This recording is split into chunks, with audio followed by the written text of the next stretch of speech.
ایک مرतबा हजरत उमर फारूक के दौर खिलाफत में एक अजनबी शख्स मदीना आया। उसने रास्ते में देखा कि एक बूढ़ी औरत शाम के वक्त पानी भर रही है और उसका मटका भरा होने की वजह से बहुत भारी हो गया था। वो थकी हुई सांसें ले रही थी और उसके चेहरे से तकलीफ और गुर्बत साफ जाहिर हो रही थी।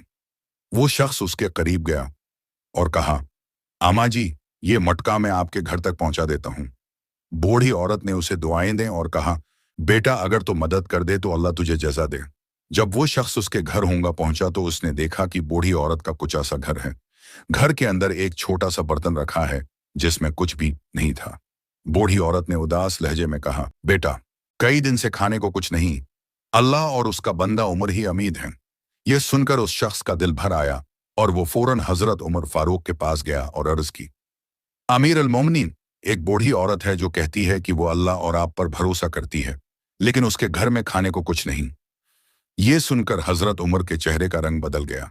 उन्होंने फौरन बैतुल माल से इनाज और कुछ जरूरी सामान निकलवाया। फिर किसी को देने के बजाय खुद अपने कंधे पर वो बोझ उठाया। इस शख्स ने कहा, अमीर अल मोमिनीन, ये सामान मैं ले जाता हूं। हजरत उमर ने फरमाया, क्या क़यामत के दिन मेरा बोझ भी तुम उठाओगे? फिर हजरत उमर खुद इस बूढ़ी औरत के घर पहुंचे, सामान रखा और अपने हाथों से चूल्हा जलाया। जब आग जल रही थी तो हजरत उमर उसके करीब बैठकर खुद पंखा कर रहे थे ताकि आग तेज हो जाए।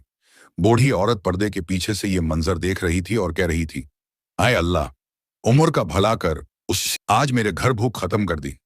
हजरत उमर की आंखों में आंसू थे और उन्होंने अल्लाह से दुआ की, या अल्लाह, उमर से उसकी राया के हुकूक अदा करवा दे, उमर को क़यामत के दिन शर्मंदा न करना।